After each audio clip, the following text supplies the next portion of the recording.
माँ को अपने बेटे, साहूकार को अपने देनदार और किसान को अपने लहलहाते खेत देखकर जो आनंद आता है, वही आनंद बाबा भारती को अपना घोड़ा देखकर आता था। भगवत भजन से जो समय बचता था, वह घोड़े को अर्पण हो जाता था। वह घोड़ा बहुत सुंदर था, बहुत बलवान था। उसके जोड़ का घोड़ा सारे इलाके में ना था। बाबा भारती उसे सुल्तान कहकर पुकारते थे। अपने हाथ से खरहरा करते, खुद दाना खिलाते और देख देख कर प्रसन्न होते थे।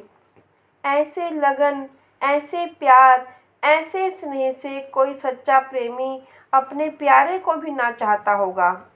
उन्होंने अपना सब कुछ छोड़ दिया था, रुपया, माल, असबाब, जमीन, यहाँ तक कि उन्हें नागरिक जीवन से भी घृणा थी। अब गांव से बाहर एक छोटे से मंदिर में रहते और भगवान का भजन करते थे।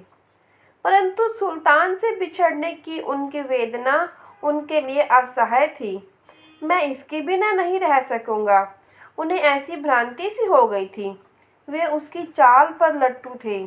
कहते, ऐसे चलता है जैसे मोर घनी घटा को देखकर नाच रहा हो। गांव के लोग इस प्रेम को देखकर चकित थे। कभी कभी कनखियों से इशारे भी करते थे, परंतु बाबा भारती को इसकी परवाह न थी। जब तक संध्या समय सुल्तान पर चढ़कर 8-10 मील का चक्कर ना लगा लेते, उन्हें चैन न आता। खड़क सिंह उस इलाके का प्रसिद्ध डाकू था। लोग उसका नाम सुनकर कांपते थे। होते होते सुल्तान की कीर्ति उसके कानों तक भी पहुंची। उसका हृदय उसे देखने के लिए अधीर हो उठा। वह एक दिन दोपहर के समय बाबा भारती के पास पहुंचा और नमस्कार करके बैठ गया। बाबा भारती ने पूछा, खड़क सिंह, क्या हाल है? खड़क सिंह ने सिर झुकाकर उत्तर दिया, आपकी दया है। कहो, इधर कैसे आ गए? सुल्तान की चाह खींच लाई। विचित्र जानवर है, देखोगे तो प्रसन्न हो जाओगे। मैंने भी बड़ी प्रशंसा सुनी है। उसकी चाल तुम्हारा मन मोह लेगी। कहते हैं देखने में भी बहुत सुंदर है। क्या कहना, जो उसे एक बार देख लेता है, उसके हृदय पर उसकी छवि अंकित हो जाती है। बहुत दिनों से अभिलाषा थी, आज उपस्थित हो सका हूँ। बाबा और खड़क सिंह दोनों अस्तबल में पहुंचे। बाबा ने घोड़ा दिखाया घमंड से। खड़क सिंह ने घोड़ा देखा आश्चर्य से। उसने सैकड़ों घोड़े देखे थे, परंतु ऐसा बांका घोड़ा उसकी आंखों से कभी न गुजरा था। सोचने लगा, भाग्य की बात है, ऐसा घोड़ा खड़क सिंह के पास होना चाहिए था। इस साधु को ऐसी चीजों से क्या लाभ? कुछ देर तक आश्चर्य से चुपचाप खड़ा रहा। उसके पश्चात हृदय में हलचल होने लगी। बालकों की सी अधीरता से बोला, परंतु बाबा जी, इसकी चाल ना देखी तो क्या? बाबा जी भी मनुष्य ही थे। अपनी वस्तु की प्रशंसा दूसरों के मुख से सुनने के लिए उनका हृदय अधीर हो गया।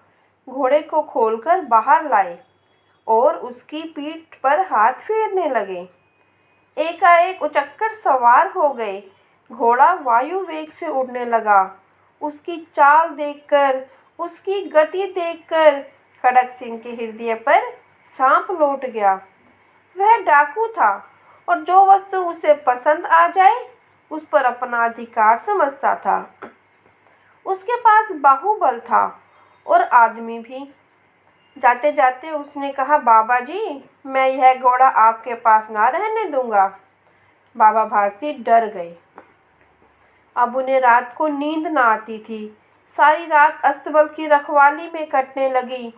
प्रति क्षण खड़क सिंह का भय लगा रहता, परंतु कई मास बीत गए और वह ना आया। यहाँ तक कि बाबा भारती कुछ लापरवाह हो गए और इस भय को स्वप्न के भय की तरह मिथ्या समझने लगे। संध्या का समय था। बाबा भारती सुल्तान की पीठ पर सवार होकर घूमने जा रहे थे। इस समय उनकी आंखों में चमक थी, मुख पर प्रसन्नता। कभी घोड़े के शरीर को देखते, कभी उसके रंग को, और मन में फूले न समाते थे। सहसा एक ओर से आवाज आई, ओ बाबा, इस कंगले की आवाज सुनते जाना। आवाज में करुणा थी। बाबा ने घोड़े को रोक लिया। देखा, एक अपाहिज वृक्ष की छाया में पड़ा करहा रहा है। बोले, क्यों, तुम्हें क्या कष्ट है? अपाहिज ने हाथ जोड़कर कहा, बाबा, मैं दुखियारा हूँ, मुझ पर दया करो। रामावला यहाँ से 3 मील है, मुझे वहाँ जाना है। घोड़े पर चढ़ा लो, परमात्मा भला करेगा। वहाँ तुम्हारा कौन है? दुर्गादत्त वैद्य का नाम तो आपने सुना होगा, मैं उनका सौतेला भाई हूँ।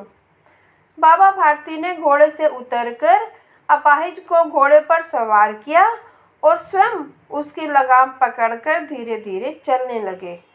सहसा उन्हें एक झटका सा लगा और लगाम हाथ से छूट गई।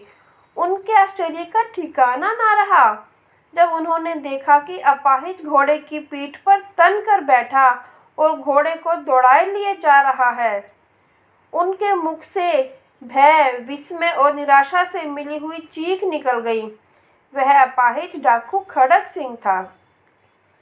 बाबा भारती कुछ देर तक चुप रहे और कुछ समय पश्चात कुछ निश्चय करके पूरे बल से चिल्लाकर बोले, जरा ठहर जाओ।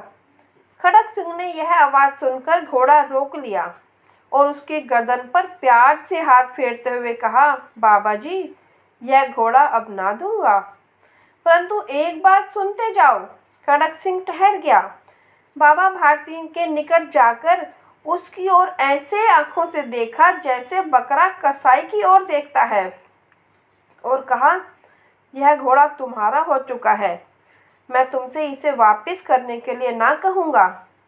परंतु खड़क सिंह, केवल एक प्रार्थना करता हूँ, इसे अस्वीकार ना करना, नहीं तो मेरा दिल टूट जाएगा। बाबा जी, आज्ञा कीजिए, मैं आपका दास हूँ, केवल यह घोड़ा ना दूंगा। अब घोड़े का नाम ना लो, मैं तुमसे इस विषय में कुछ ना कहूँगा। मेरी प्रार्थना केवल यह है कि इस घटना को किसी के सामने प्रकट ना करना। खड़क सिंह का मुंह आश्चर्य से खुला रह गया।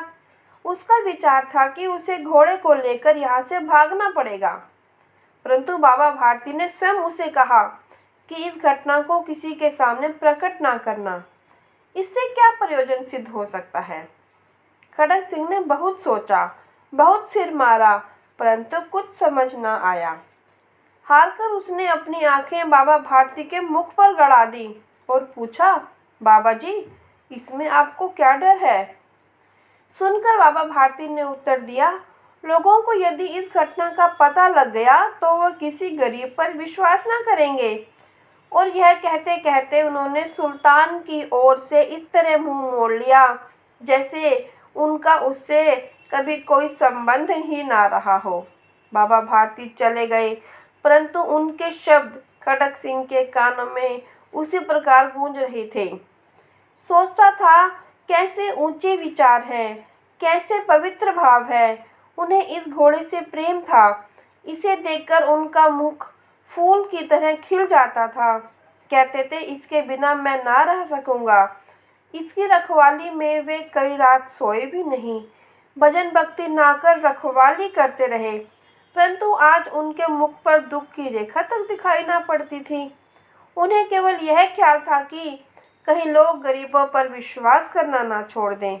उन्होंने अपनी निज की हानि को मनुष्यत्व की हानि पर न्यौछावर कर दिया। ऐसा मनुष्य नहीं, देवता है। रात्रि के अंधकार में खड़क सिंह बाबा भारती के मंदिर पहुंचा। चारों ओर सन्नाटा था। आकाश पर तारे टिमटिमा रहे थे। थोड़ी दूर पर गांवों के कुत्ते भौंक रहे थे। मंदिर के अंदर कोई शब्द सुनाई न देता था। खड़क सिंह सुल्तान की बाग पकड़े हुए था। वह धीरे धीरे अस्तबल के फाटक पर पहुंचा। फाटक किसी वियोगी की आंखों की तरह चौपट खुला था। किसी समय वहां बाबा भारती स्वयं लाठी लेकर पहरा देते थे, परंतु आज उन्हें किसी चोरी, किसी डाके का भय न था। हानि की तरफ से रूबरू बेपरवाह कर दिया था। खड़क सिंह के आगे बढ़कर सुल्तान को उसके स्थान पर बांध दिया और बाहर निकलकर सावधानी से फाटक बंद कर दिया। इस समय उसकी आंखों में नेकी के आंसू थे। अंधकार में रात्रि ने तीसरा पहर समाप्त किया और चौथा पहर आरंभ होते ही बाबा भारती ने अपनी कुटिया से बाहर निकल ठंडे जल से स्नान किया। उसके पश्चात इस प्रकार जैसे कोई सपने में चल रहा हो, उनके पांव अस्तबल की ओर मुड़े, परंतु फाटक पर पहुंचकर उनको अपनी भूल प्रतीत हुई। साथ ही साथ घोर निराशा ने पांवों को मन भर का बना दिया। वे वहीं रुक गए। घोड़े ने अपने स्वामी के पांवों की चाप को पहचान लिया और जोर से हिनहिनाया। अब बाबा भारती दौड़ते हुए अंदर घुसे और अपने घोड़े के गले से लिपटकर इस प्रकार रोने लगे जैसे बिछड़ा हुआ पिता चिरकाल के पश्चात पुत्र से मिलकर रोता है।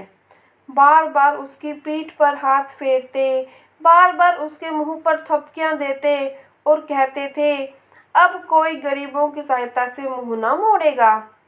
थोड़ी देर के बाद जब वे अस्तबल से बाहर निकले तो उनकी आंखों में आंसू बह रहे थे। ये आंसू उसी भूमि पर ठीक उसी जगह गिर रहे थे जहां बाहर निकलने के लिए खड़क सिंह खड़ा रोया था। दोनों के आंसुओं का उसी मिट्टी पर परस्पर मिलाप हो गया। धन्यवाद। Thank you for watching. ऐसे थे हमारे बाबा भारती।